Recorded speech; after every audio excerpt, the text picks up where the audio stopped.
Hello and welcome to the Motor Racing Passion Podcast, brought to you by Breakthrough Health and Wellness.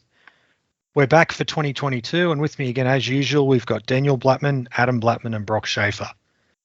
Now, in 2022, our biggest worry at the moment is whether racing events will get cancelled or not. But for this episode, we're going to go back to a time when the biggest thing we had to worry about were cars getting cancelled or racing programs being cancelled completely. And with that in mind, we'll be discussing Nissan's Le Mans 24-hour LMP1 effort from 2015, which produced a car that was not only short-lived, but remembered for all the wrong reasons. The Nissan GTR LM Nismo. Daniel, I'll go to you first. Now, putting aside for a minute what the car ultimately turned out like, do you remember your initial thoughts when Nissan revealed in May 2014 that they'd be entering the outright LMP1 class at Le Mans in 2015 against Audi, Porsche and Toyota? Yeah, I was massively excited. It had been not a long time coming, but a few murmurs, because I remember Nissan had basically been dominating from an engine provider in the LMP2 mark. So there was a lot of discussion around them jumping up to the main class. So when it finally got confirmed and that it was a full factory tilt, yeah, I was super pumped for it. And, obviously a lot of quality drivers around the program. I remember Nissan had invested heavily into their, online gamer to professional driver concept. So there was a lot of interesting thoughts and people tied to the program. How about you, Brock? Well, outside of Japanese GT, I'm not really a Nissan fan.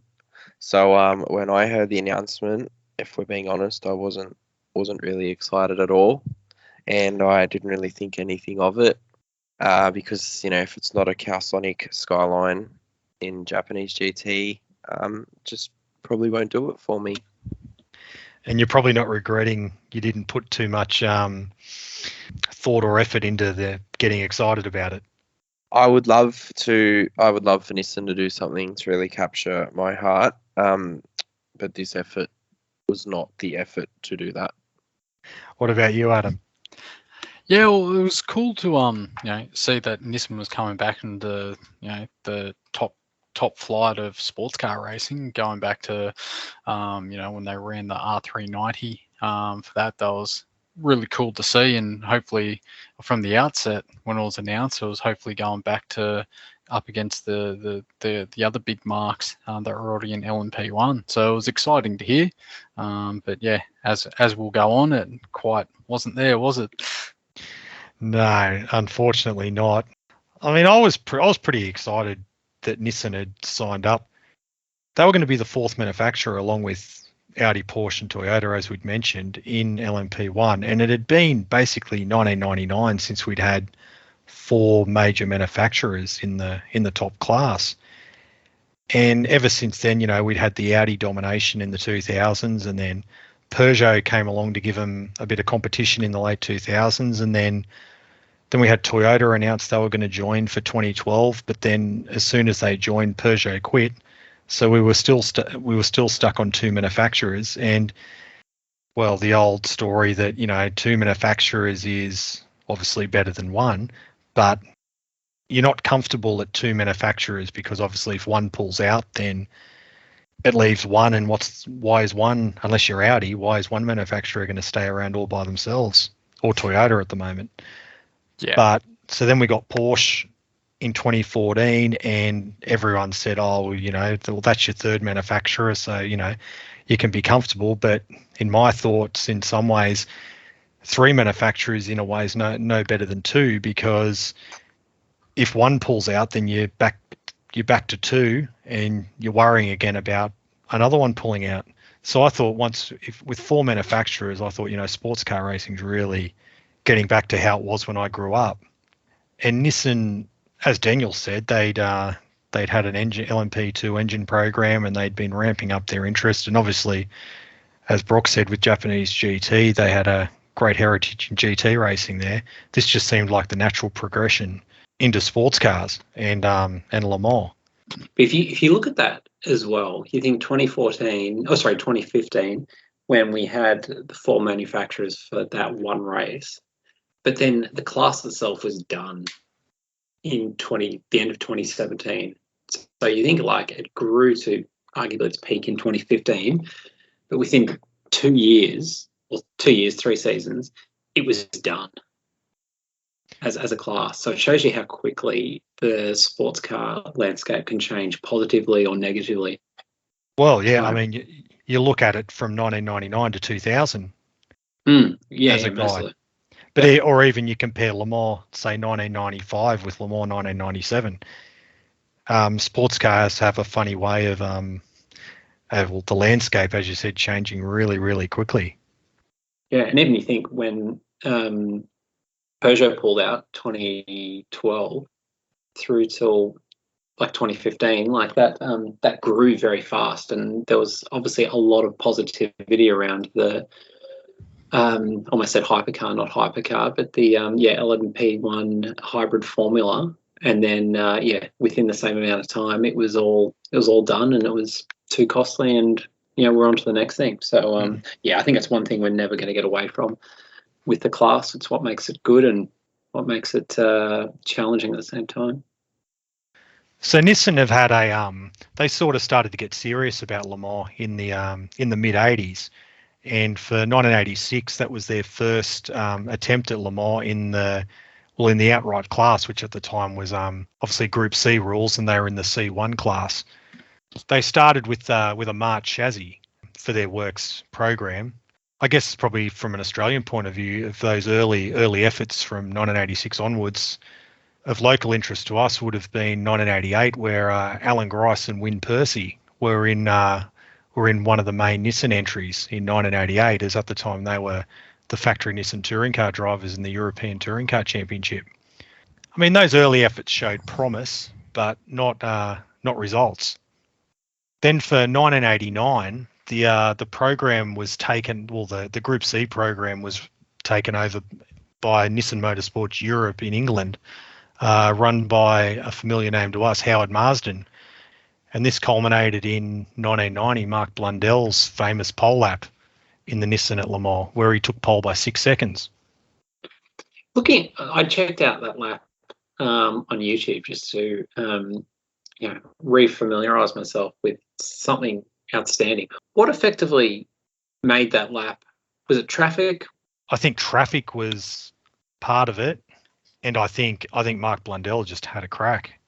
I've heard an interview where he said that they'd had a few problems during that qualifying session, and he'd struggled to be able to set a decent lap, and he just put his head down and went for it, and it must have worked out with traffic.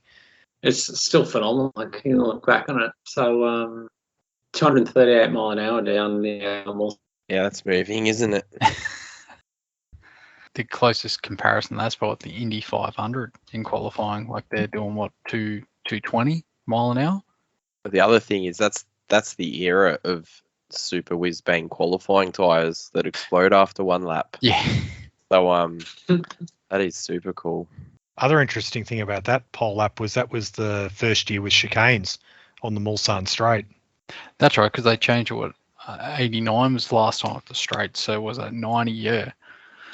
But in that time, so mid to late 80s, for Nissan were kind of spreading their wings through motorsport through the world. Like they were hitting up Australian touring car, European touring cars, world sports cars, always big in Japan. But was that kind of like they did a big push everywhere instead of just focusing on a couple of areas? Well, I think the sports car program was that was sort of their main international effort, because they put a lot into Group A in the mid '80s, and they had the Le Mans effort starting in '86, but by 1990 they were doing the full championship and as well as Le Mans. But then after 1990 they pulled the pin and pulled out of Group C racing. Was there any main reason that they came out? I can't recall from being there since I was only 2 at the time. But yeah, is there any, looking back in the history, was there any reason why that was known that they pulled out, or they just changed their direction? part of it was the Group C rules were changing for 1991. Basically, they were banning turbos, and you had to have a Formula One spec 3.5 litre V8. Right. Yeah. And they weren't in F1 Well, at that time. or V10 or V12. Basically, it was you had to have a Formula One spec 3.5 litre engine, normally aspirated engine, and also the FIA and the ACO organisers of Le Mans, they were arguing, and that I think the politics of that played a part as well in Nissan pulling out. Hmm. But they Nissan wouldn't return to Le Mans until 1994, when a couple of US-based Nissan 300ZXs competed as a class car, and they did win their class.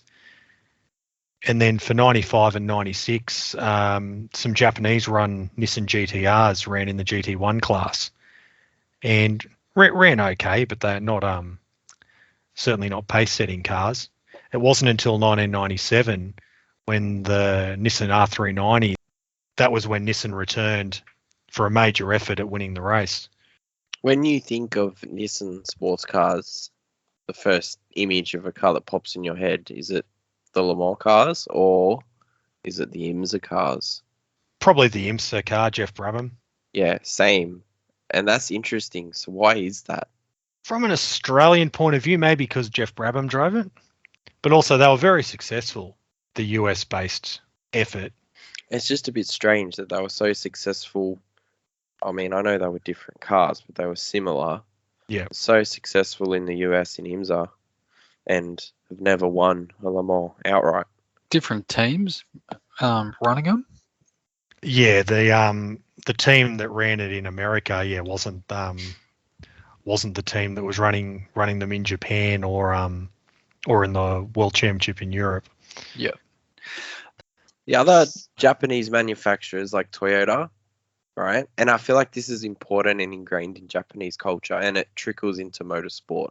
So if you look at Toyota, whenever they enter, they hang around and really give it a good shot. If you look at Honda, they hang around and really give it a good shot. Whereas Nissan dip their toe in and then vanish. And it's so different to the other manufacturers, in my opinion, like just observing.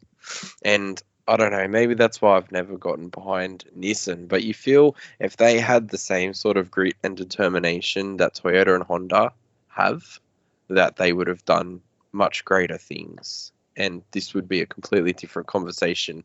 And it wouldn't be about a failed Le Mans effort.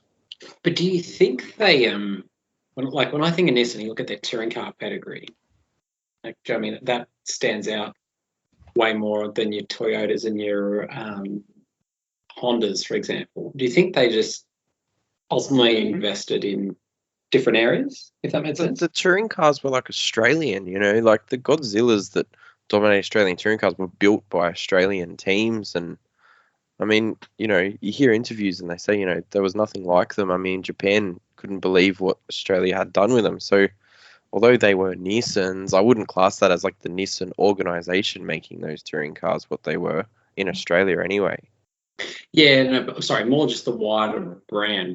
Do you know what I mean? Taking aside that, I just think their sports car legacy, apart from a Polar, at least in Europe, isn't strong. But when you think of their touring cars, it kind of, do you know what I mean? I feel like that's what they're known for. Yeah, for sure, especially like in Japanese GT, you can't knock them at all. But I don't know. I'm telling you, Nissan just don't rub me up the wrong way. So I'm probably looking at this from all the wrong angles. As we mentioned earlier, the Nissan R390 GT1 program started in 1997. Nissan teamed up with Tom Walkinshaw Racing to run that program in 97 and 98. In 97, they were considered one of the front runners for the race, but they didn't have the reliability and not quite the pace. And then 98, they ran really reliably, but they got 4 cars in the top 10 in the end of the 1998 race, but they were never looking like they could have won the race really, on pace anyway. But you've just summed up Nissan's sports car heritage outside of America in a sentence. Yeah, that's interesting. You would have thought teaming up with TWR. It's interesting that program didn't deliver more. But look at who they're up against, though. Like, that's the other thing. Like, that car is absolutely stunning, the R390. So I think that stays with me. And the years driving that thing around on Gran Turismo on the PlayStation are still pretty vivid. But you think, like, what they're up against, Yost Porsches, Mercedes in 98, Toyotas in 98. Like, we've talked about it for peaks and troughs, but that was very much verging on a peak period for the class. So, yeah, they weren't successful in that period, but I'm like, they were up against some pretty stiff competition. How did that car go around Trial Mountain, Daniel? Autumn mini rink. Yeah, it was good in a straight line. I'll give it that. I saw the road going one at the Sydney Motor Show. No way. Oh, that is an event we need to do a podcast on.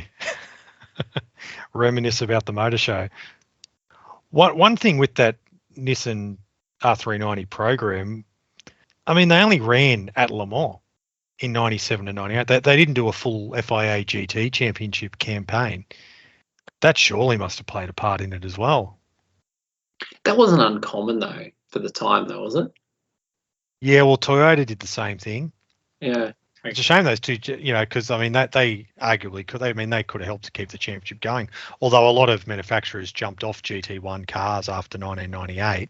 But yeah, and you think Mercedes did the same thing in '99, and yeah, it's like I think to say like was it unfortunate? Yes, was that the difference between them being successful and not? I don't think so. Probably not. You're probably right. I think more racing can't have hurt though, particularly with TWR running it. I'm actually surprised. I mean, I know TWR were running the Volvos in the British Touring Car Championship at the time, but I mean, they'd run touring car programs and full season world sports car programs alongside each other before. Well, I mean, the same goes for Toyota at the same time. I mean, all that effort for just one race a year. Is that the thing though about Le Mans, especially in that time? That's where all the value was for manufacturers, and the championship was not meaningless, but just didn't have the same value for the manufacturers. So I'm actually, to your point, I'm surprised they just maybe didn't do a lead-in race like the one before Le Mans to test it out. But yeah, I think it was pretty standard for the time just to base whole programs just around Le Mans. I guess from the Japanese manufacturers, that back in Japan they had access to their own proper racetracks, so they could run reliability tests and everything like that at their tracks, but it doesn't match actually racing the real thing, which, as you point out, if they did one or two, could have that pointed them in a different direction for the actual Le Mans themselves. Nissan had sort of hedged their bets in 97 and 98 as well. They had the official Nissan program, obviously running the GTR car, the GT1 car. But for 97, they'd also supplied an engine to a BRM prototype. The car lasted only 24 minutes in the race, but it did have a pretty good driver lineup, being Jesus Pereira, who, amongst other things, he drove the Repsol Walter Brunn Porsche in the sort of late 80s, early 90s in world sports car races. Eliseo Salazar, the former F1 driver, and later he'd obviously drive for AJ Foyt in the Indy Racing League. And Harry Toivonen was the third driver. Harry Toivonen, the brother of the late Henry Toivonen, and an accomplished rally driver and racing driver in his own right. And then for 98, Nissan also supplied engines to two Courages, but both of those retired, which was, I guess, their way of sort of, as I said, hedging their bets and running both a prototype and a GT car. And then for 1999, the TWR R390 GT1 program was cancelled, and Nissan Japan would run their own LMP prototype called the R391 for the 1999 Le Mans 24 Hours. They hedged their bets again, though, in 1999, as they had their own R391 LMP prototype, but they also bought a Courage chassis and fitted it with a Nissan engine and ran that as a factory entry from themselves as well. And then, not to confuse things, but then Courage Competition, the chassis provider, also ran their own entries in the race with Nissan engines, and that actually ended up being the highest finish for a Nissan car in the event, finishing in 6th. So the switch to prototypes wasn't, I mean, it was only a 1-year program. With that in the end, that wasn't overly successful either. But is that, like, you look at that and they've spread themselves supplying engines at that time for that program, and then for that, where do you think if they concentrated their effort that could have yielded different results? Well, I don't overly understand their 1999 approach. Or is it kind of like we've got all these all these spare motors built up? Let's who wants them? Let's team up with someone. Yeah, I mean, the R391 showed promise. They would have had some angle to also run a factory Courage chassis, but then it was ironic that then the chassis provider ran their own separate entries, and ended up finishing higher in the race. But then that ultimately led to nothing, because at the end of 1999, Nissan cancelled their factory involvement at Le Mans and in international sports car racing, along with about 25 other manufacturers at the end of 1999. That's what I was going to say. What was in the water at that point? Y2K. So- Everyone thought, not sure what's going to happen when the old 2000s come around. So let's. Yeah, but Nissan pulling out kind of reflected the time when you think BMW and Toyota both went to Formula One. Panos and Audi stayed. So like at least the other manufacturers were leaving for another series. For life, I can't think if Nissan popped up anywhere directly after canning that program. No, well, they canned their Super Touring program at the end of 99 as well. So Nissan ended their program after 1999 in a factory involvement, but there were Nissan-powered cars into the new millennium. There are a couple of LMP 675 cars ran Nissan engines. There was one car in 2000 and 2 cars in the 2001 Le Mans 24 Hours, but they're all unsuccessful and not very competitive. We then skip to 2005, and do we all remember Martin Short? Mr. Mosler himself. We only remember him if he's in a Mosler. Let's be honest. So you wouldn't remember that his Roll Centre racing team boarded Delara and tackled LMP1 with a Nissan engine. Did they finish? No, they didn't. They retired after 133 laps of the 2005 event. They had a pretty good driver lineup though. Michael Krum, Harold Primat, and Bobby Verdon Rowe, who, amongst other things, used to drive in the British Touring Car Championship. That's a good little tidbit for next week's trivia at the pub. But I guess that was just, they weren't really serious efforts from Nissan. They pretty much had no involvement in Le Mans for the 2000s, really. I'm trying to think where they popped up at all during the 2000s. Japan, that's it. They had an Indy Racing League engine program for a little bit, but that was probably far more US based. Was there a Nissan World Series by Renault equivalent?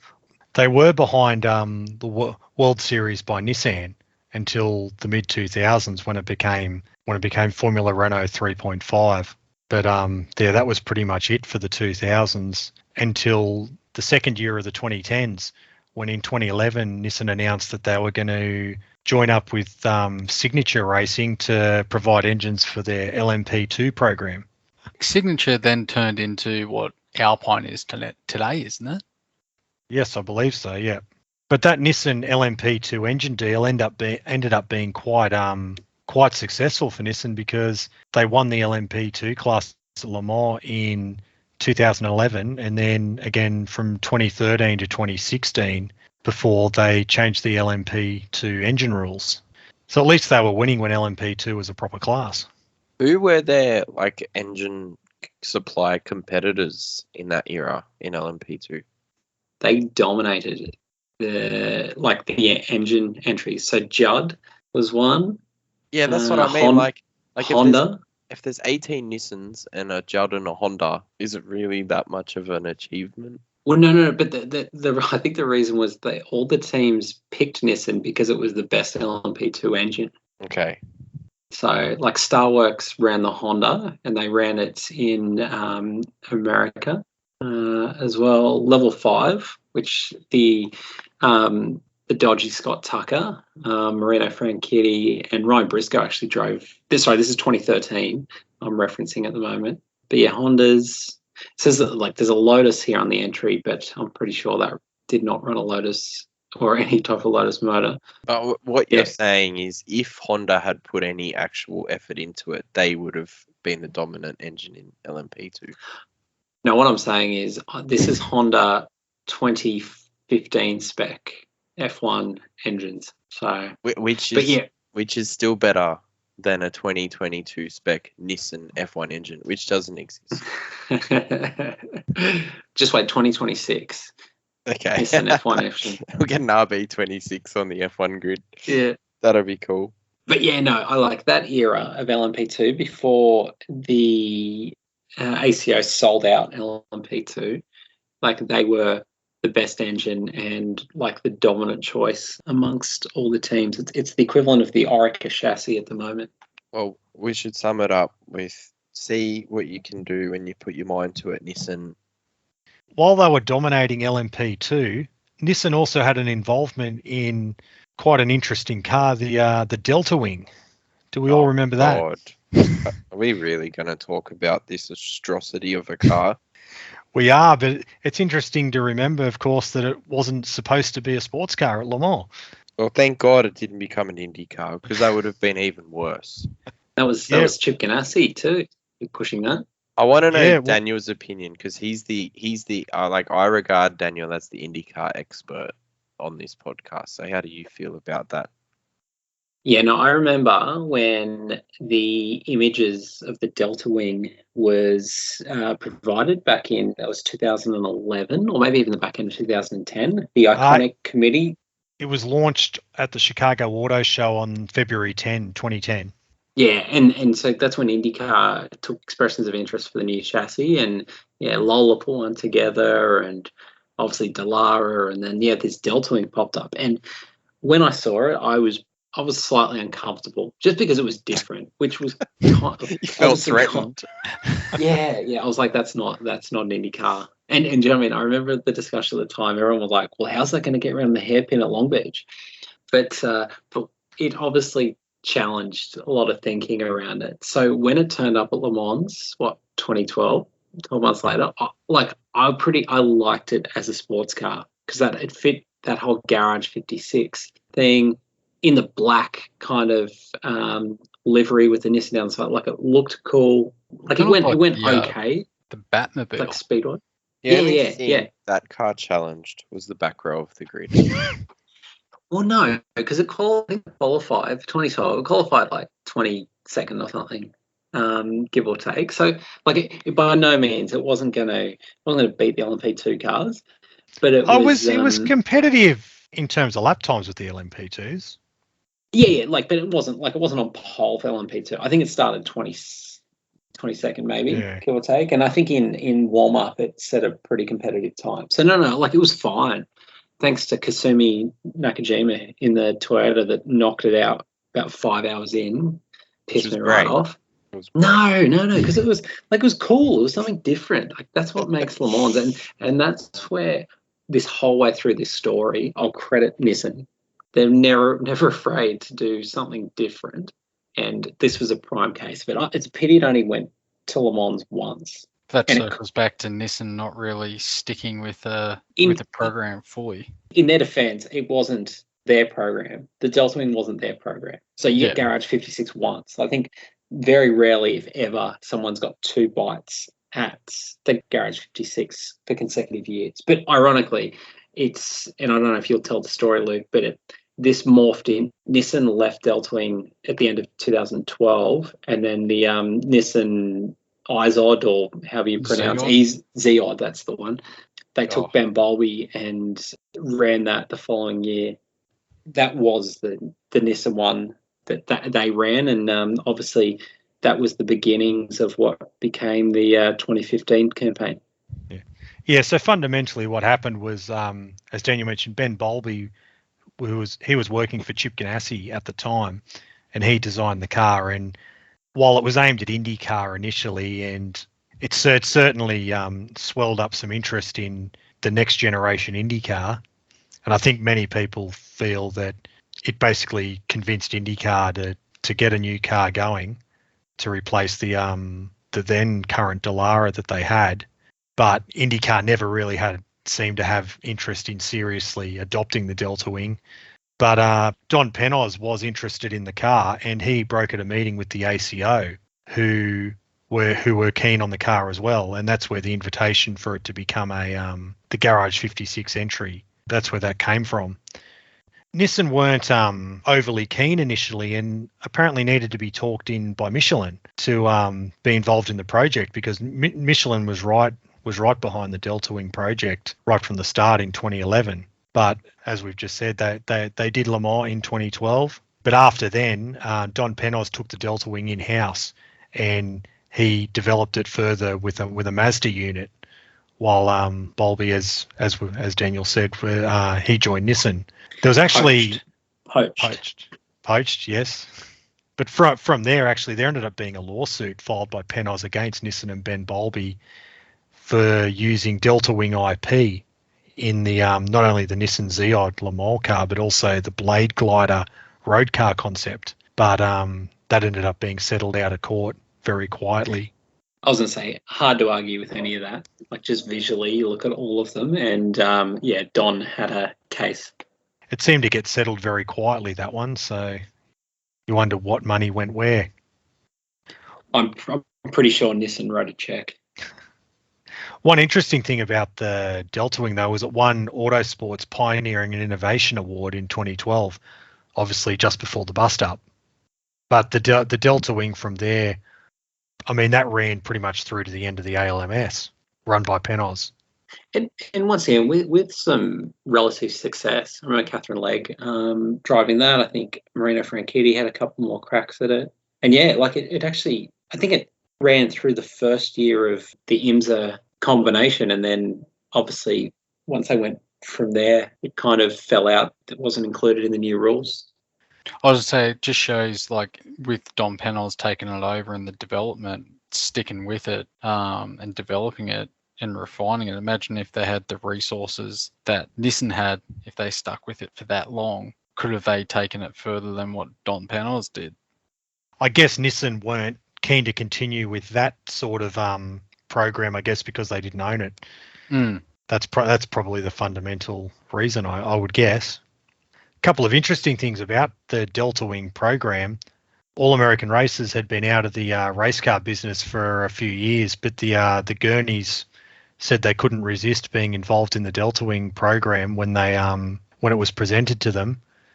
Highcroft Racing ran the car. Of course, they ran the David Brabham, amongst others, in the ALMS in the late 2000s. And the tub for the Deltawing ended up coming from the Aston Martin AMR1 LMP1 car from 2011. Of course, that was a program which was quite similar to the Nissan program that we're going to get to shortly. Well, it was a better looking car, the Aston Martin. Let's just get that out of the way first. And it sounded better. Ray Malek Limited ended up providing the engine for the Deltawing, and it was a 1.6 litre 4-cylinder turbo engine, largely similar to their to the touring car Chevrolet engines they were using in the World Touring Car Championship. And the actual engine that was in the Deltawing came from a Nissan Duke. Oh, another awful car for me.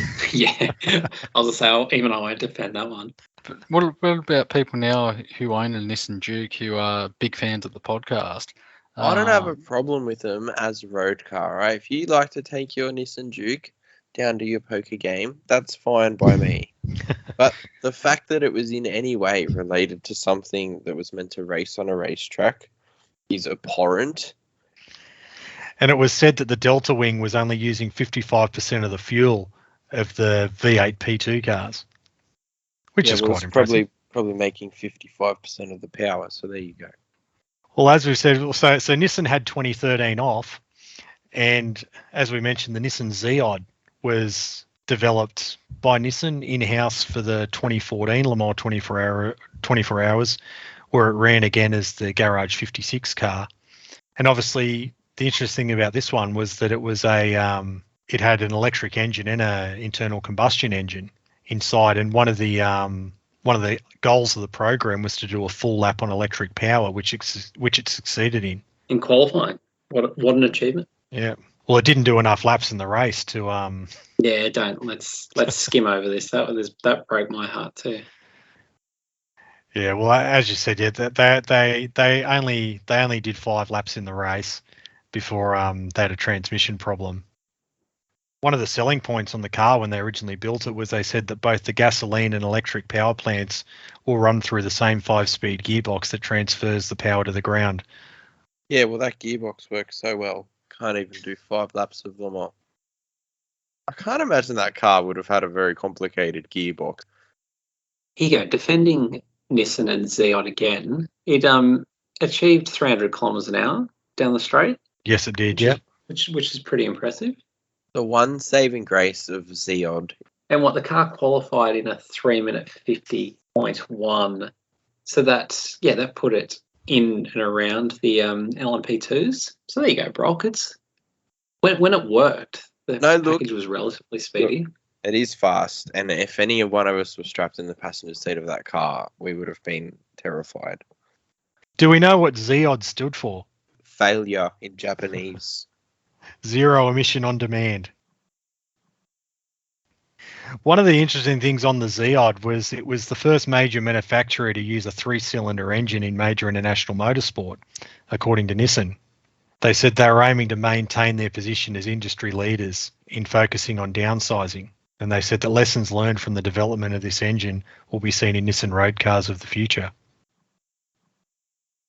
I guess one thing it does show with the Deltawing through to the Zeod and leading into the LMP1 program, they were willing to do things differently. And at least they were investing money in sports car racing.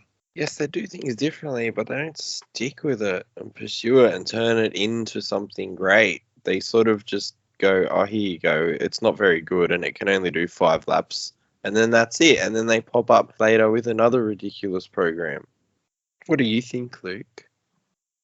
Oh, I think they were looking for ways to get attention rather than, I suppose, building up experience to go into a LMP1 program. But as we'll see, even with that, they were going against the grain, trying different things. I think they were prioritising making a splash by doing something different.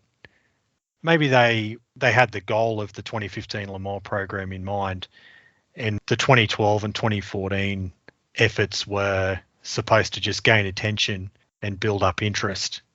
But no doubt they wanted them to be a little bit more successful than they were. Don't you think they should have hung around and made them successful? Yes. But I think in terms of the Zeod and the Deltawing, they were just, the end goal was 2015 and LMP1. Now, definitely they should have hung around to make that successful, but I guess they never saw the Zeod or the Deltawing as more than 1 year prospects just to make a splash. I think those two programs worked in terms of attention. I don't know. We're talking about it now, so it worked. Yeah, didn't it? but we're not talking about it in a positive way. We're not having this conversation going, I aspire to one day own a Deltawing. No. But I suppose in terms of branding, it looked like they were trying to be, I suppose, is green the right word, or efficient, particularly with the Zeod. Yeah, and while I'm but sure here we are wanted, today, and do Nissan have any fully electric road cars at the moment? Nissan Leaf, maybe. So it's not like they turned into a Tesla. I mean, like 4 years later, they're in V8 supercars with big V8s pumping out emissions. So yeah, I guess in a way that does go against the image in that respect. I don't know. I suppose it, in terms of the Deltawing and the Zeod, they weren't. I mean, they weren't competing in a class. They were basically just out there to be seen. It wasn't a good look that the Zeod only did 5 laps, but it didn't matter that it only did 5 laps really in a racing sense. They'd sort of proven what they wanted to prove. I think, thinking about it, so if you had Nissan had two, or a front-running LMP car, and it was seriously competitive, and then on the side they said, oh, we're just going to run this Deltawing thing, as a bit of a publicity stunt and test the technology, you'd sort of go, okay, that's fine. Or if Nissan started up, like a separate arm that was, like a different name, and it was like their experimental company that ran under the arm of Nissan and ran it under that banner, I would take it differently. But just for Nissan, with all their heritage, to rock up to Le Mans and their only effort is this awful car, frustrates me endlessly. Just don't call it a Nissan, just call it something else. So, when you see Nissan on an entry list, you're expecting, Nissan from IMSA. You're expecting Nissan from Japanese GT. You're expecting Nissan that produced the Godzilla and did all that cool stuff. You're not expecting Nissan that's running a car that's 20 seconds a lap off the pace, getting in everyone's way. It's ugly. Nobody really likes it. Well, I don't. It's just not Nissan. It's not what they should be. Well, we're gonna come on and talk much more about that Nissan GTR LM Nismo right after this break.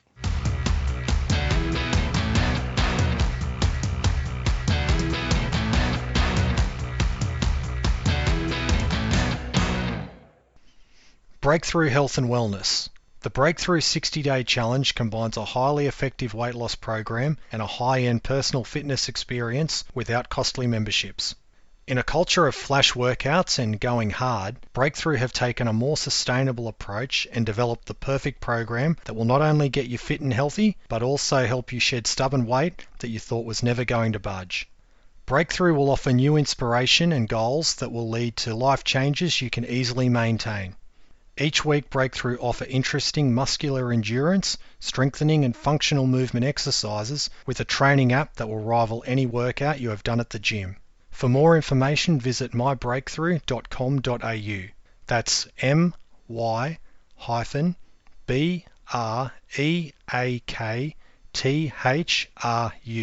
and follow Breakthrough on Facebook and Instagram.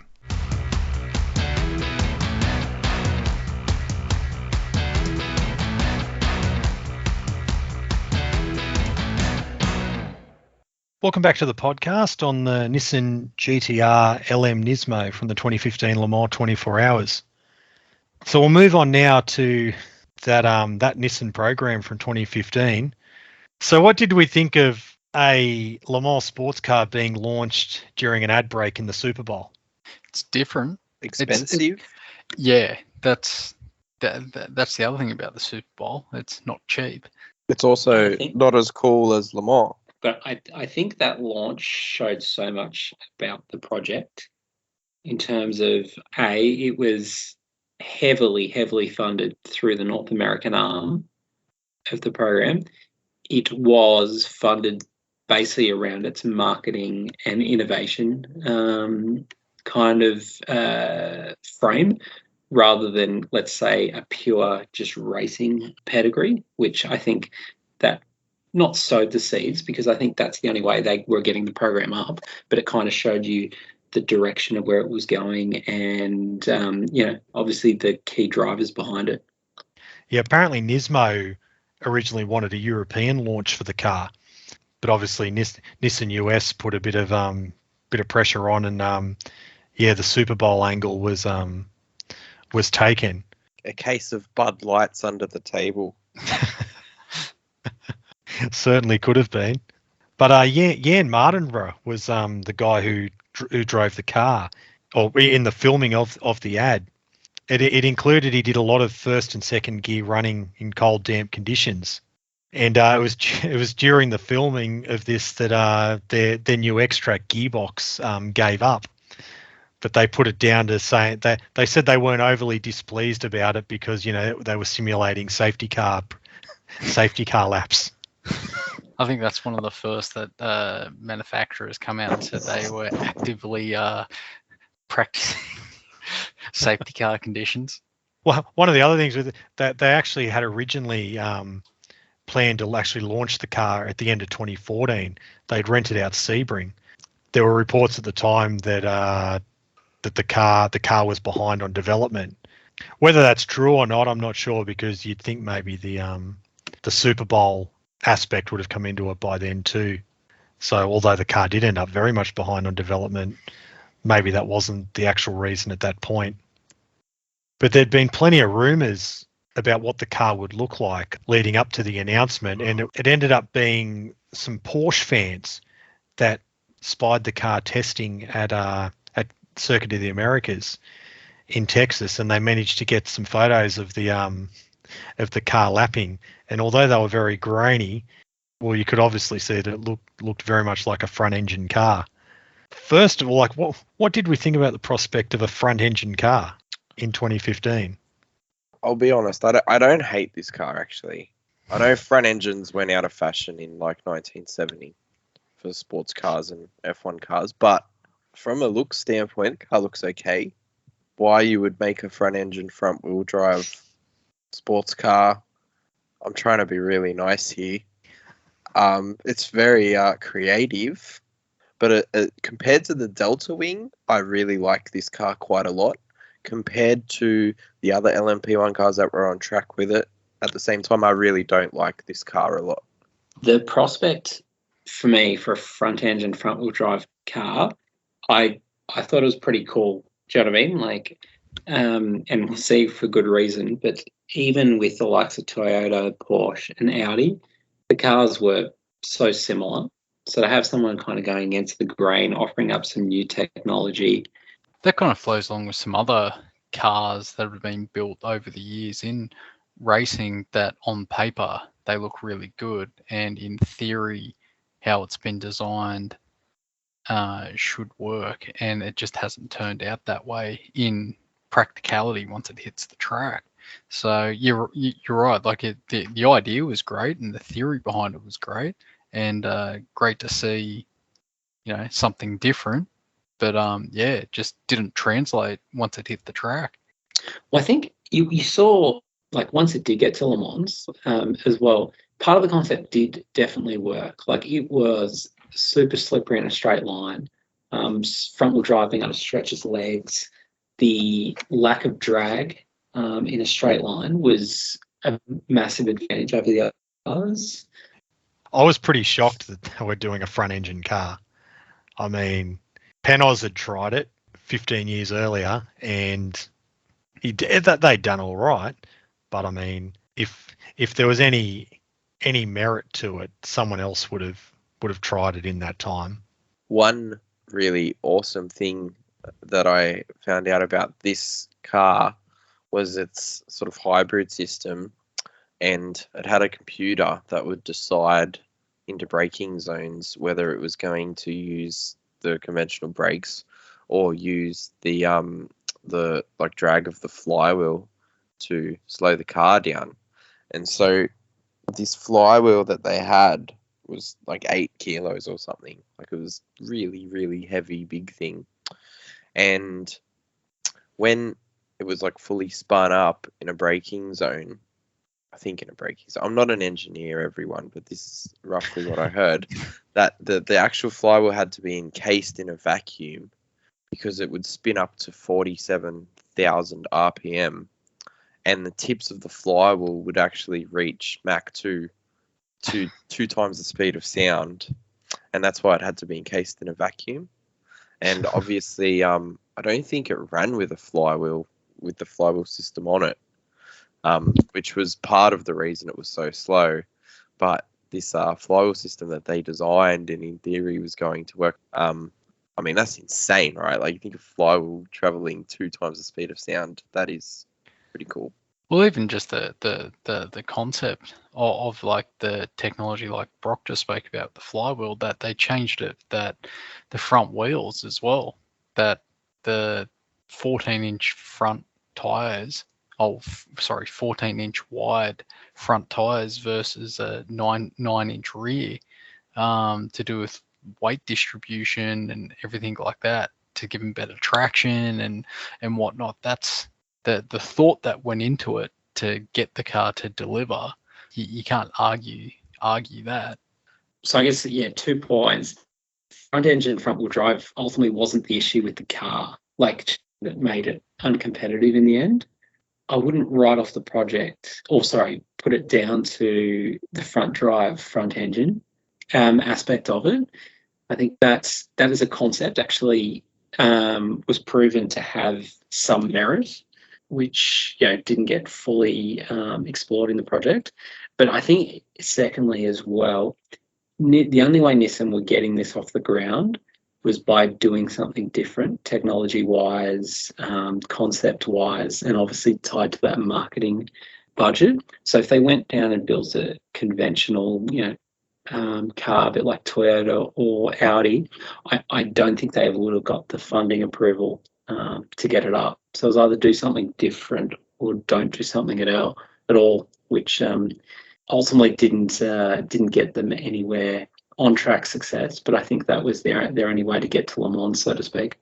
See, I think that's a bit strange for someone like Nissan, who are a motor racing brand and company.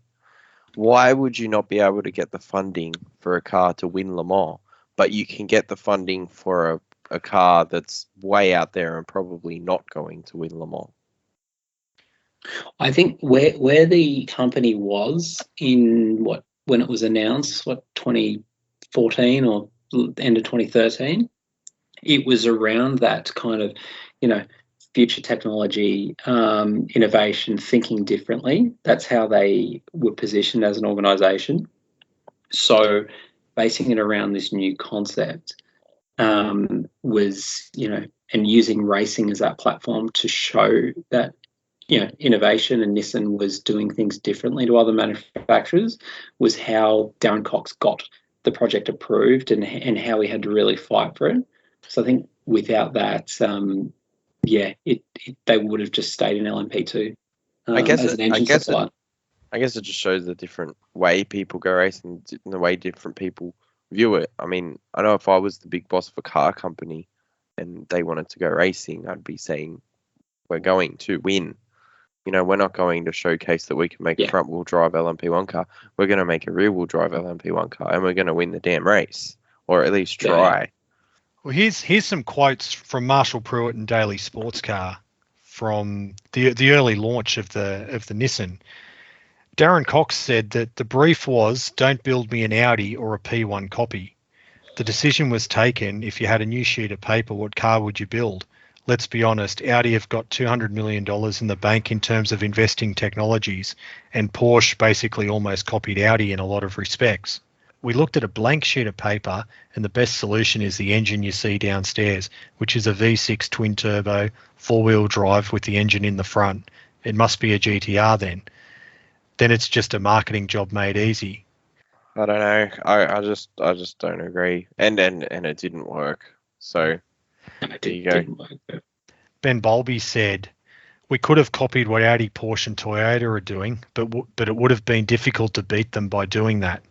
They've got more experience and have put a lot more resources into the cars. Yeah, but this is Nissan we're talking about.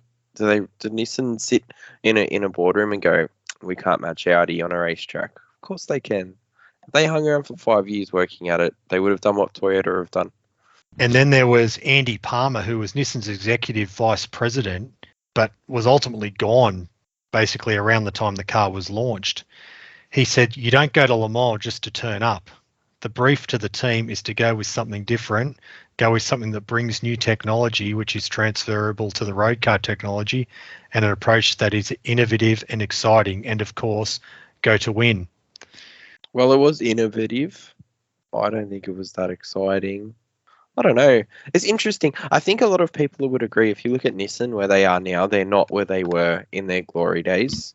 Like, especially when we were all growing up and, everyone refers back to Gran Turismo.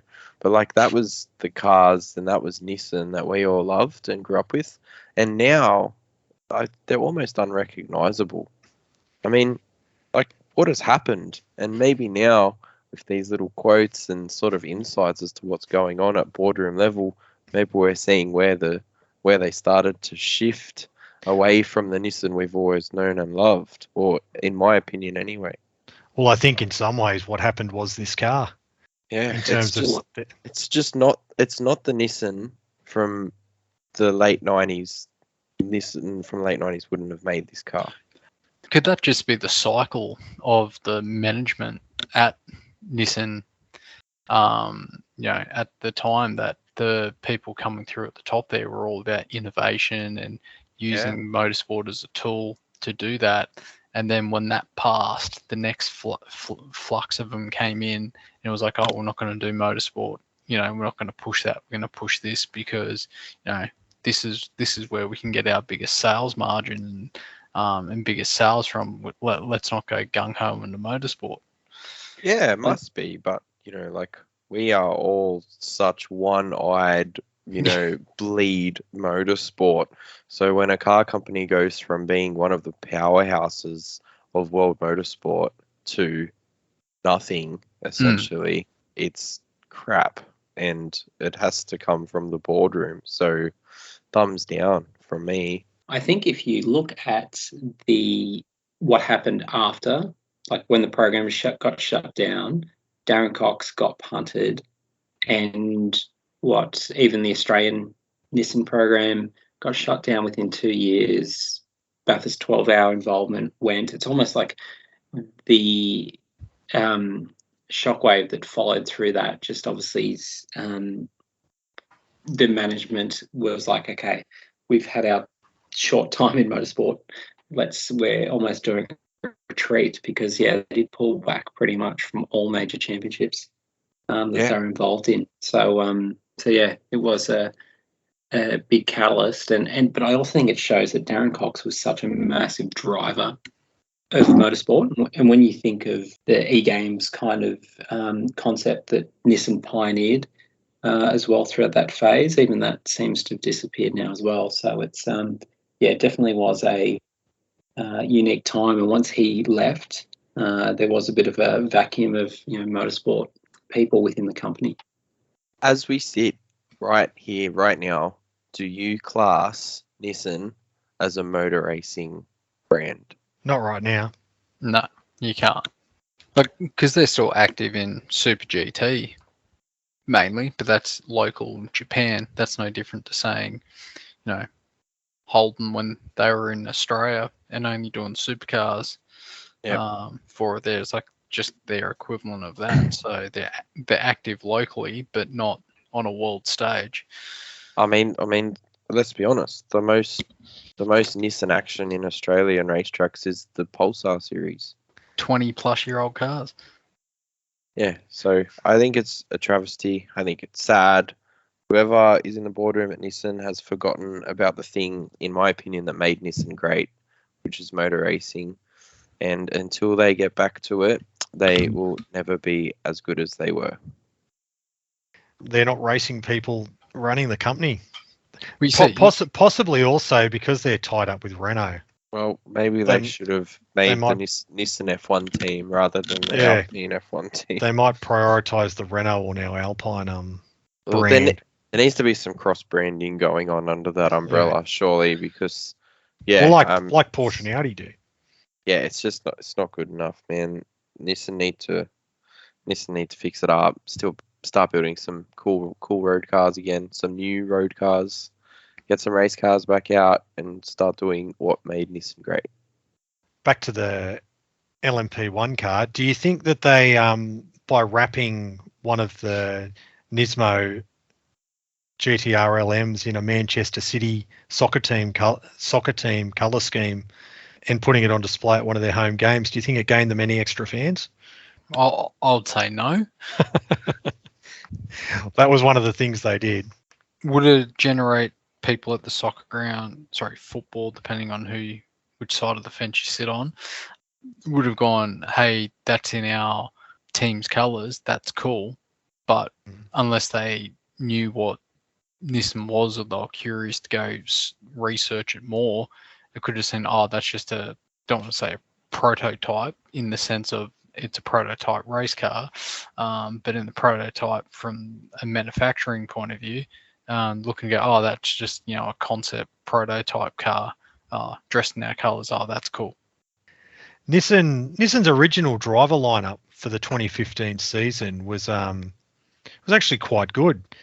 They announced their World Endurance Championship drivers were going to be Mark Genet, Max Chilton and Jan Mardenborough in one car, Michael Crom, Harry Ticknell and Olivier Pla in the second car, with Lucas Ordonez, Alex Buncombe and Sugio Matsuda driving the third car for Le Mans only. So they attracted some quite good drivers for the program. Nissan have always had fantastic driver lineups. Always. One thing with Nissan, if the car gets a crap result, you can never blame the drivers. Seriously, if you look back through history, Nissan always have absolute top shelf drivers. What did you think of the drivers, Daniel? It was pretty impressive. Like, obviously, this project had been in the works for a while, so they'd built up, some solid ranks in the drivers. So Buncombe had been part of the program for a while. Obviously, Jan Mardenborough through the E-Games program. I think Luke and Ordonez as well. They brought in Harry Tinknell, which was going to be his big break kind of thing, factory program up from the LMP2. So, there was obviously, it reflected the excitement around the program and what it could be, and obviously a big factory team. So I imagine there was a fair few heartbroken drivers in that as well, and obviously Marc Genet, and obviously never raced the car in the end. So. Yeah. Well, it was around the time they announced this driver lineup. There's also reports starting to come in that they're having a lot of failures with the car during testing and issues with the hybrid system and the rear gearbox, giving the team some major headaches. And sources were indicating that the car was over 10 seconds slower than an Audi R18 that was at the same tests they were doing. It's also explained early on that Nissan weren't running the front axle connected rear hybrid system. And not long after, Nissan announced that they're going to skip the first 2 rounds of the 2015 World Endurance Championship, mainly because it's revealed that they've failed the crash test. In particular, a roll hoop. They'd failed on the front roll hoop, and also the door skin had failed the crash test. So that was pretty worrying early on. Well, just going back to your point about them having a lot of issues with their hybrid system on it. Like, you look at the same time around when Formula One was using their hybrid system, and all the failures and difficulties teams were even having up until currently with regeneration and deployment issues and stuff like that, to take something they've obviously designed themselves, probably not too far to stretch to say that they weren't going to face some sort of issues in that system in and around that time, as it was fairly new and designed for the car for it. But yeah, to come out 10 seconds slower than a car, with or without the hybrid system connected for it, it's not a good start. And also, one of the side effects of failing the crash test was that it destroyed the chassis. And Ben Bowlby was quoted as saying it was such a violent failure that it went off like a bomb. And the other part was with the cracked door skin. They said they had to completely redesign the door structure and redo the tooling, which cost them a few tens of thousands of dollars. They also said that the completed chassis for the crash test cost $170,000, and it was pretty upsetting that they lost one. But that should be chips to Nissan. Yeah. I mean, come on. That's nothing to Nissan, surely. Unless their funding for this program was that limited. Well, it sounds like it was, but also it sounds like they left it very late, because they were saying it takes 8 weeks to get a car ready for an impact test. What? I mean, if $170,000, like, if someone in the Nissan accounts department even noticed $170,000 missing, there's something wrong. They're also saying at this time that the engine was running behind schedule as well. It was also becoming known that the real major problem was the ERS unit. They couldn't get the ERS to deploy to the rear wheels reliably, which was affecting their braking. I wonder if it's got something to do with the flywheel going 2 times the speed of sound. And I mean, that became one of the big problems with the car was the brakes. And it was just cooking the brakes. And also, a few of the drivers were reporting that the car was quite nerve-wracking to drive, and they weren't sure what it was going to be doing. They were approaching corners and not knowing if when they turned in what was going to happen. I thought that was normal. That's like driving my go-kart. Yep. That'll be like your NASCAR when you get it going AB. If you're going, where's the center of the wheel? Quick hands. That's what we need. Quick hands. And it's around this time also they decide that they're not going to run the ERS at Le Mans, and the car would run as a front-wheel drive only. Yeah, that makes sense because the flywheel was meant to assist in the braking by like using the engine drag, which is why it spun up to such a ridiculous speed. So by disconnecting it, they gained the reliability of not having a flywheel traveling to space, and but the side effect was all the car's inertia had to be slowed down through the brakes, which just obviously weren't big enough or weren't cooled well enough. And the gearbox wasn't reliable either. I guess showed you the major, the combination of issues from all the things I read as well. Like by the time they got to Le Mans and things like that, the engine was sorted, the gearbox was better, but the KER system was ultimately the big issue that obviously derailed it to the point. Like you can imagine spending all that time into it, and then the only option you've got to race is to disconnect probably the biggest performance percentage your car's got. So that would have been pretty sobering for the team. Mark Genet, as you touched on earlier, Daniel, he ends up pulling the pin in early May and says he's going to step back for Le Mans and not race, but he'd still stay with the team in an advisory role. But that was a real shock. Yeah, I think that kind of showed the writing on the wall that he didn't want to be part of it from a driving sense. So a bit hard to argue with him. He obviously had seen everything going on and was like, I don't particularly want to do that at 350 kilometers an hour down the Mulsanne. And he was replaced by Russian Mark Shulhitsky, who was a winner of Nissan's GT Academy, like Martinborough and Ordonez. But that meant that they rejigged the driver lineups for Le Mans, with Olivier Pla joining Max Chilton and Jan Martinborough in the 23 car, Alex Buncombe, Harry Tinknell and Michael Crom in the 22 car, and Shulzitsky, Ordonez and Matsuda in the number 21 car, which was going to run the 25th anniversary 1990 Le Mans colour scheme. And how good did that look too? The one shining light of that weekend. And it looked really good, actually. It looked better than the red car. Yeah, I was like, the car's done up. They both looked really good. In May, Ben Bowlby is quoted as saying that obviously we'd like to have more time, but we've had 3 good days of testing here working through a long list of jobs. Our focus now moves to re-preparation of 2 cars and completing the build of the 3rd car, which is a bit worrying if they're in May and they haven't finished building the 3rd car yet. So they struggled into race week. As we know, obviously running without ERS, the car's basically the quickest Nissan in qualifying was 20 seconds slower than pole position. Given they knew the cars were going to be uncompetitive going there, should they have bothered going? I think by that point they didn't have a choice. All the funding was aimed at this marketing, this marketing angle, and they'd come so far down the barrel that there was no turning back. They just had to turn up. But ultimately, if there were none of those outside pressures, it would have made sense to put it in the truck, go away and spend the rest of the year just testing and come back in 2016. But I don't think they actually had that opportunity in the end.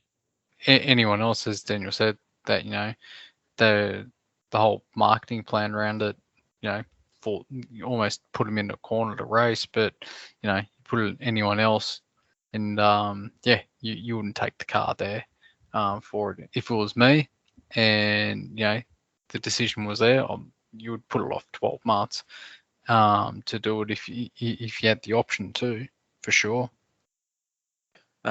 Absolutely should not have raced. car wasn't ready to race.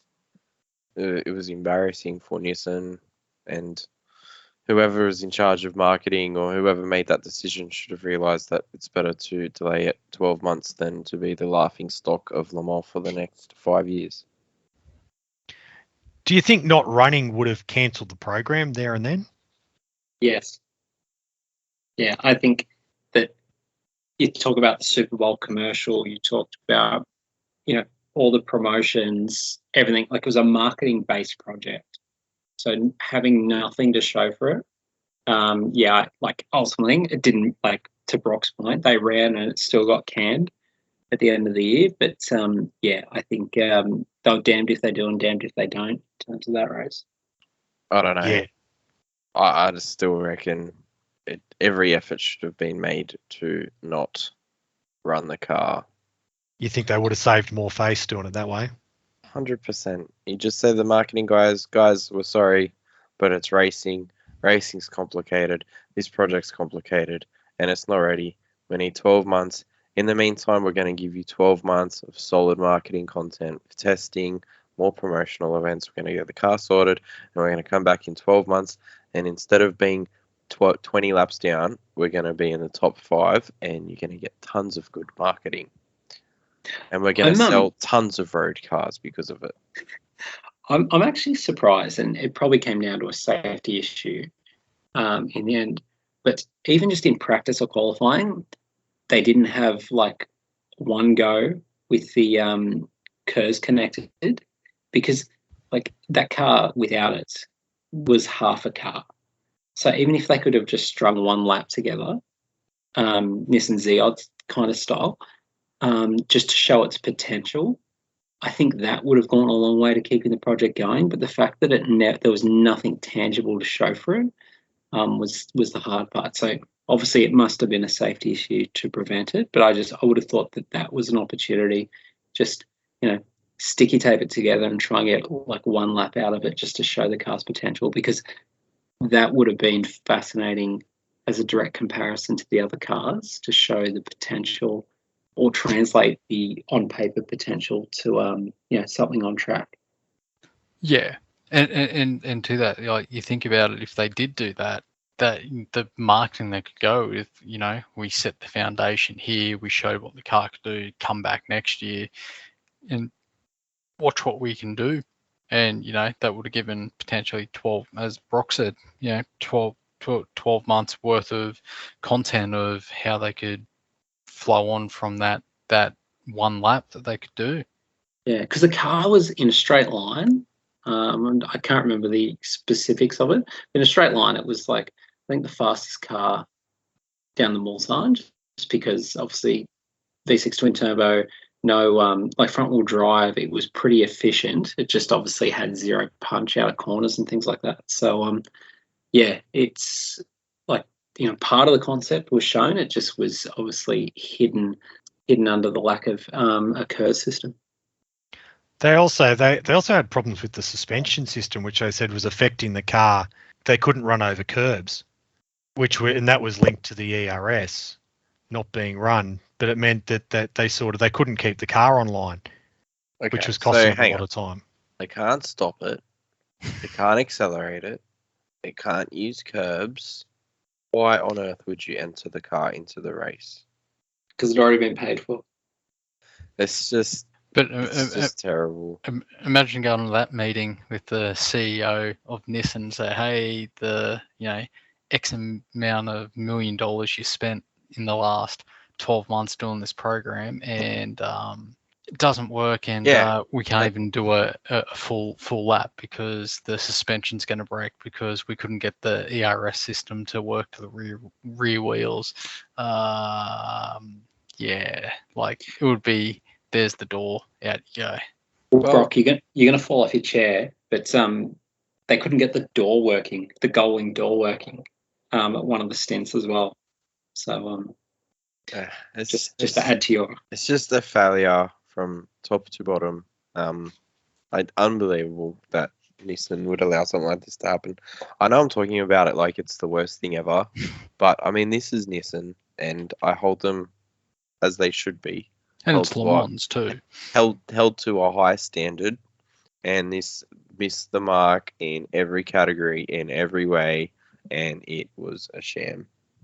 One thing that couldn't be argued was the effort the team went to get the cars on the grid, the guys working on it.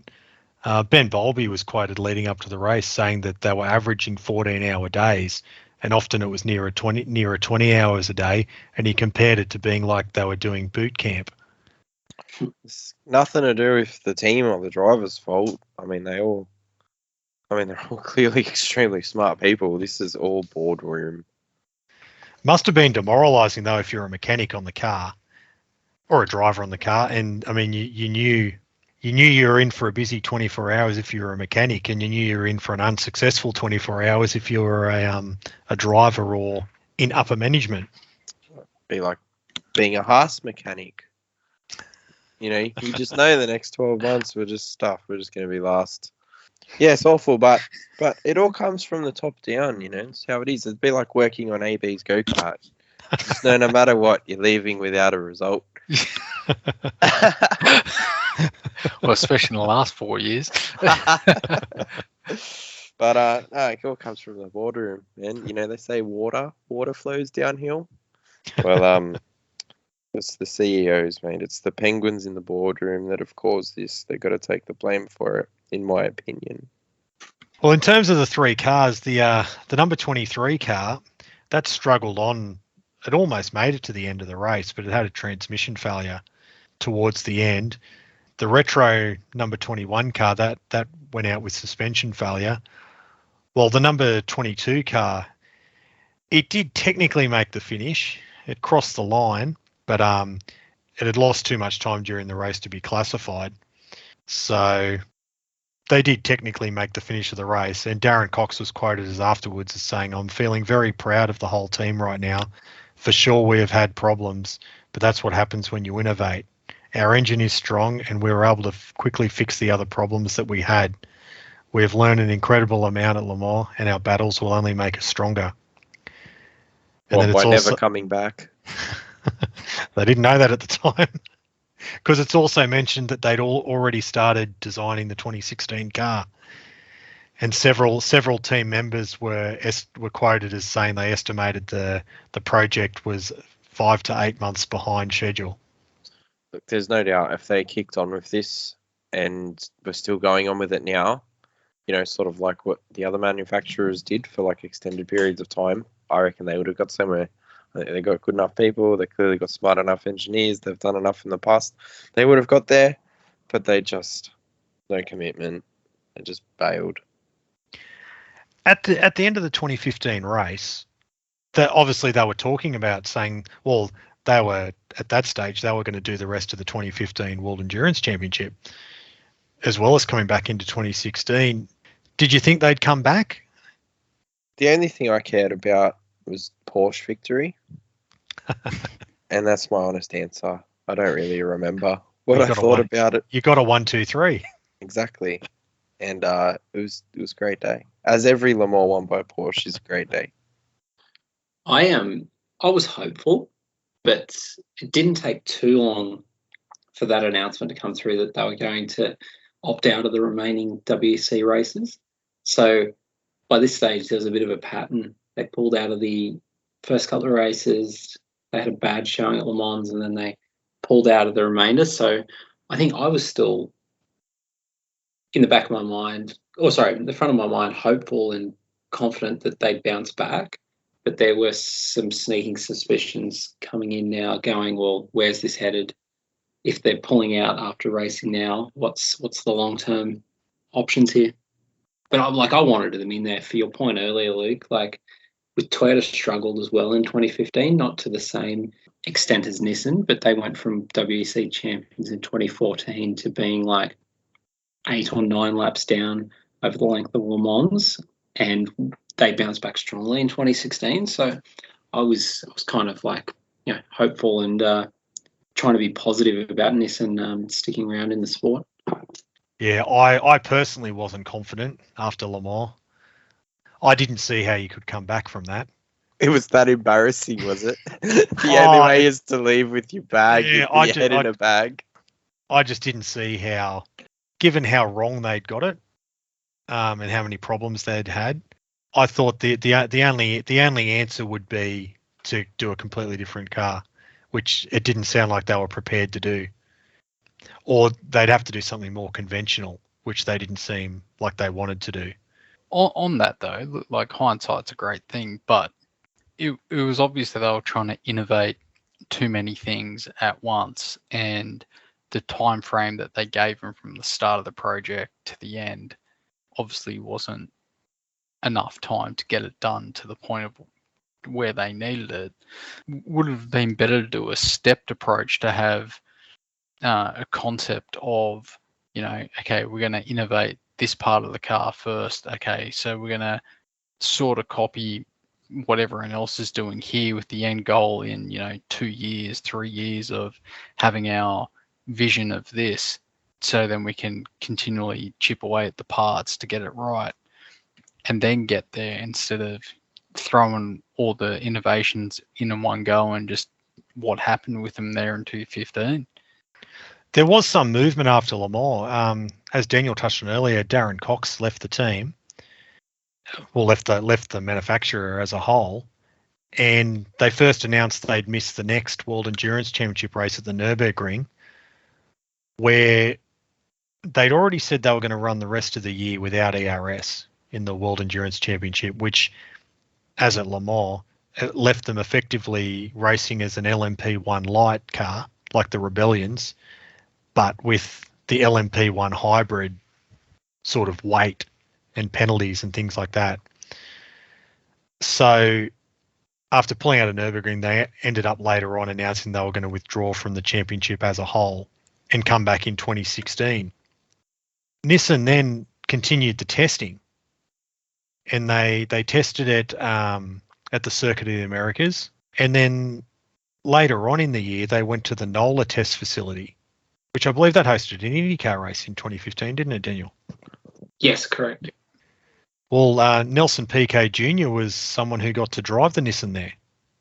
He tested that day with Mimo Rojas and Bruno Junqueira, as well as Tinknell Mardenborough and Matsuda also drove the car. But that's an interesting trio having a test of the car there that day. Is it Junqueira or Junqueira? I've always said Junqueira. Daniel's the expert. Yeah, no, I think the proper Brazilian pronunciation is Junqueira, but Or is it a silent J, like Unquera? great question. I had but as with anyone's, when they go to America, they just go to the lowest common denominator. So I think even his nickname was Junkie for a while. So I was going to say Paul Page told me in the 2001 kart series that his name was Bruno Junqueira, so I'm happy to go with that. Paul Page, what a legend. There was no team orders for old Nelson when he was out there testing, or? He didn't crash it on purpose, did he? On a test day? Maybe that's what ultimately cancelled the program. Part of the deal that had been announced for 2016 was there was going to be a Nismo designed battery-based ERS system, and that was due to be tested again at NOLA early in 2016. But there were reports that the Nismo ERS system was falling well short of what was needed. And to make matters worse, the system wasn't going to be ready for track testing until March, which was just before the 2016 World Endurance Championship was due to start. So based on that, on the 22nd of December 2015, Nissan announced that they were going to withdraw from the World Endurance Championship and cease the complete project. The quote in the press release was that the team worked diligently to bring the vehicles up to the desired performance levels. However, the company concluded that the program would not be able to reach its ambitions and decided to focus on developing its longer-term racing strategies. What racing strategies? Please. They're still working on them. One other part of the pullout, which was not very good, was that 40 employees at the Indianapolis-based facility that ran the program were notified by email that the program had been cancelled, yet many of the staffers were on vacation for Christmas holidays and away from work. So news of the firing came from a press release they would have seen on the news. Well, I hope they got picked up by some proper race teams, eh? And also those who did turn up for work that morning were barred access to the building, and senior officials who were caught by surprise had to call and inform the sudden dismissals for all that worked at the facility. Unlike the Japanese too, unless that was the American art doing that, but it's very surprising. One other aspect of the 2016 pullout, which in my research I saw mentioned, was that there were some technical changes in 2016 for LMP1, which included fuel flow rule changes and a delivery restriction at Le Mans of the hybrid power to 300 kilowatts. It would have meant Nissan were in many ways had to build not a completely new car, but make a lot of changes compared to the 2015 car, which is maybe what it needed, but also in a way they were sort of starting again. I think they were going to have to start again anyway, realistically. Yeah. I mean, certainly under the skin, the car, there's no way it was going to run anything like the same configuration. Do you think Nissan's failure, do you think it scared off other manufacturers from entering LMP1? I think it scared everyone that laid eyes on it, including little children that were at the track that left in tears. Remembering the failure of the Aston Martin AMR1 a few years earlier as well. Yeah. I don't know if it scared anyone away, because like realistically, who else was looking to join top level prototypes with at a the front time? with a front engine front wheel drive car? Yeah, well, just in general. So like look at that 2015 season. Also, we need to look at this. Regardless, it didn't matter because the car was that far off. It didn't matter what year Nissan went, but ultimately they chose to go in the biggest performance step forward that class had ever seen. Like the development of the Audi and the Porsche for that 2015 season was like the biggest step year on year the LMP1 class had ever seen. So like I think that just heightened the difference and all the negative press around it and that. So ultimately, like I don't think there was anyone else who was looking to join it to be scared off, but I think it more reinforced opinion too that the two German brands were just so far ahead of the game that it was going to take something fairly extraordinary to knock them off. I think like you said, it reinforced that Porsche and particularly Audi had so many years experience built up that it was going to take a major commitment from any new manufacturer to get anywhere near them, and it was going to take a few years to build up to that anyway. You couldn't come in and necessarily be on the money. Well, Nissan even really admitted it before they started this program. They said they went on such a radical path because they'd seen how much money Audi and Porsche had invested in their current program and the current design of the cars and everything, that they didn't think they had the resources to match them if they copied what they did. Yeah, they're looking for a more efficient way of doing it. Yeah. Cheaper, i.e. cheaper, or insert cheaper there. A cheaper program. Good thing they didn't copy their emissions targets. Yeah, well, maybe that's why they didn't win. Yeah. Well, that brings up the next point. I was going to say the 2014 to 2020 LMP1 rule set, was it just too expensive, or did Dieselgate sort of cloud? Because obviously Audi pulled out in 2016, Porsche pulled out in 2017, which ended the class effectively. Toyota ran their car for another couple of years unchallenged.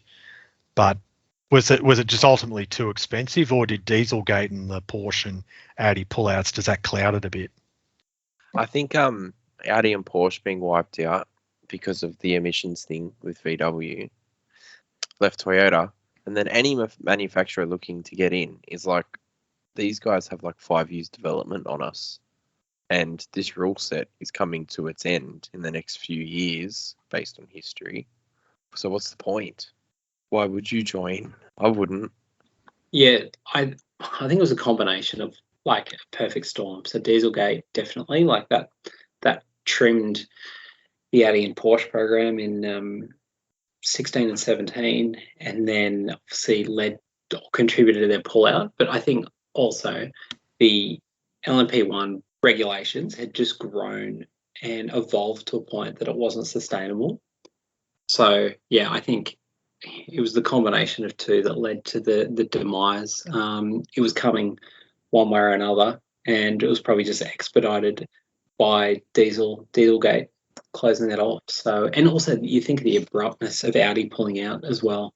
Like that was short and sweet. Like from the announcement to them going was what, 6 months or something. Yeah, I think just took the wind out of the sails and any momentum. Do you think, obviously, the new Le Mans hypercar rules, that they've got balance of performance written into the regulations? Theoretically, balance of performance would have helped Nissan if it was in at the time, and a couple of years earlier in 2011, it would have helped Aston Martin. See, but if Nissan were in there now with this 2015 car, the balance of performance would mean the Toyota has to be slowed down to slower than an LMP2 car. Fundamentally, so, yes. How do you do that? Yeah. I think the rules would be different. Yeah. I think they would have brought in a front-engined LMP class and just like pushed Nissan off the cliff and gone, we just can't help you. I don't even want to look at it. Well, yeah, I guess that's one of the dangers of balance of performance as well. If, say, a Nissan style entry did come along and it's that far off the pace, I mean, how far do you balance the performance given a car's that much off the pace? You don't. You just kick it off the cliff and walk off. Yeah, or you speed up the other car rather than pulling the other one back, if that makes sense. So the Nissan can't be sped up. Well, you can take some weight out of it and do some things. So you know what you do? You convert it you turn it around so it's a rear wheel drive. That's what you do, and you put a Toyota engine in it, Toyota gearbox, and then you send it on its way backwards. We should point out, I guess, also that the Nissan story didn't exactly end after the 2015 Le Mans 24 Hours, because in 2017 the Bicolis LMP1 team started running Nissan engines in their LMP1 cars. They ran that for 2 seasons. Let's be honest, that Bicolis is the biggest LMP failure since the Nissan. Yes, yep, and it ran as we said, it ran the Nismo engine out of the GTR. Yeah, they've run a few engines though. Yeah. None of them all worked. Terrible car, awesome looking car, mega livery. Yeah, very cool car, but awful car. But do you guys ever lie asleep at night wondering what happened to those Nissans? I'm sure Brock does. Oh yeah. So yeah, I do, Adam. Actually, it's been bothering me for years. Tell me, Luke. Well, there were some photos that did the rounds on the internet a few years later, and they were never verified as far as I could find out. But there were parts that looked like they were from the LMP1 car sitting in a dumpster out the back of a warehouse in Indianapolis. And there was also a shot of a complete car sitting out the back surrounded by garbage and some metal fencing and a forklift that could have been a show car. It looked like the real deal from a distance, but there was no reference to when the pictures were taken, but that'd surely have to be a show car. I can only assume Nissan crushed them, surely. Yeah, Sure, they'll have. There's no way they were not show cars. They had to be show cars. You'd think they would keep one just for, for the good memories. Oh no, for the memory of remember when we did that. Do you think Nissan will ever come back to Le Mans, or do you think, or particularly at the moment, do you think, given the Nissan Renault alliance, that the Alpine program is removing any hope of them coming back? I think if they come back as part of Renault or Alpine, whatever you call it, it'll be a bit of a cross-branding exercise, which is probably the best thing for them to do, to get their name back out on racetracks. I think if Nissan come back to Le Mans and it has anything to do with Nissan running it, it'll be a half-cocked effort that lasts 12 months, fails, and we won't see him again for another 5 years. That's my prediction for Nissan at Le Mans. They will return to Le Mans and they'll win it. I hope they do, Daniel. I'm more than happy for them too. that's in the next 20 years, but I reckon they'll return, and I think ultimately they'll be successful. They'll join Mazda, they'll join Toyota, the Japanese brands, winning Le Mans. I can see them coming back with a GT car first. You don't think LMDA? I think the Scar's too raw at the moment. But the whole way through, they can do a good engine, so that's all they need. Maybe they need to link up with a chassis manufacturer or link up with a team to prepare the cars, because one of the early quotes that Darren Cox said when the program was first announced was because obviously all American races helped with sort of the build of the cars, but Darren Cox stressed that it was a Nissan effort. And he said that we're not employing an RML or a TWR to run the cars. It'll be a Nissan entry. Maybe they should have done that, employed a race team to run the cars. But Nissan should be a race team. When did Nissan stop being a race team? Like, what the hell is going on? We've had 2 years of COVID, and now we're talking about Nissan like they're not a racing team. I can't deal with this anymore. Well, were they a race team with the R391, the R390 GT1? Yeah, yes, I reckon that was. But that was TWR running them. Yeah, but it was a Nissan car, like it was. Oh yeah, that's what I mean. Like for instance, Penske with Porsche. Like those yellow Penske running the cars. Oh, but even under LMDH, with the Penske Porsche tie-up. Yeah. Penske will run the cars, but they'll be Porsches. So it's like employing Nissan getting a race team to run the cars. It's customer sport almost, but on a more factory level type deal. Someone's come in to run the cars for them, but it's all designed from the factory. Oh yeah, but I wouldn't say it's customer sport though. But sort of to that kind of thing without being the customer thing. It's a fully fledged factory effort, but Penske aren't designing the car. It's designed from Porsche, and they're going, here you go, here's the car. This is how it's built. You run it. But you guys don't see the Alpine program as blocking a Nissan effort. No. Well, it'd be interesting to see what that Alpine program turns into. The Alpine program's a weird thing anyway. Like, what was wrong with Renault? Wasn't it something about Alpine's going to be the sports brand or something? It's almost like Jaguar for Ford. Thinking back to another successful venture. Yeah. I wasn't expecting that. Daniel got me there. I thought he was being serious. Well, no, yeah, similar branding exercise. Yeah. So bottom line, the Nissan GTR LM Nismo, was it worth it? Better to have loved and lost than never to have loved at all. So I'm glad we're talking about it. Just pity that approach we didn't get to see its full potential. I think that's what it leaves me with. That there was some untapped potential in it. Yeah, concept was great, like the theory behind it and everything but the execution from the starting phase of testing and everything else that to the finished product when it got out to there, it just wasn't executed properly. And that comes back to funds or how the project was managed going back to Nissan and Nismo back in Japan. It's definitely wasn't executed well. I think if you don't have the time or funding to win at the top level, then don't enter the top level. So if you don't have the intention of hanging around until you're going to get on top of it, don't bother. But I will say in closing that I've been super harsh on Nissan. But Nissan, we want you to do great things. We know you can do great things. So please just start building cool cars again and go win some damn races, because that's what we want to see. I don't think it was worth it.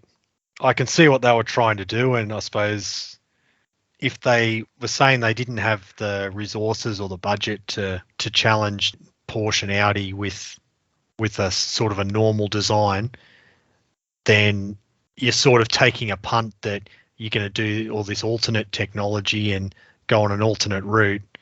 It's like you're throwing a dart and hoping this sort of different approach will work for less money. Where I think maybe what they should have done is they should have built a copy of a Porsche or an Audi, and maybe you wouldn't have won, but you could have built up some experience and some knowledge, and then maybe 2017, 2018, then have built the front engine, front wheel drive car. They were basically throwing a dart at a dartboard and hoping they got a bullseye. I don't even think they hit the dartboard, Luke. I reckon it's those ones that goes whistling past the dartboard and like lands in the drywall behind. So I think we'll finish off with an ominous quote from Andy Palmer when the Nissan GTR LM Nismo was first sort of released early in 2015. He was quoted as saying, "Believe me, I think this is the car that will go down in the annals of time and be one of those cars which will be long remembered, not only for the fact that it will have won Le Mans, but also that it reset the real meaning of Nismo as a link between success on the track and success on the road." Well, unfortunately, that didn't happen. It didn't work out quite like that. Okay, well, that will about do us for this podcast. But unlike the GTR LM Nismo, we'll be back soon with another episode. Thanks to Daniel, Adam and Brock for joining me, and thank you to Breakthrough Health and Wellness for their continued support. Make sure you visit our Facebook and Instagram pages, where we're continually putting up photos from over 3 decades of attending local and international motor races. Thank you for listening, and we'll join you again soon.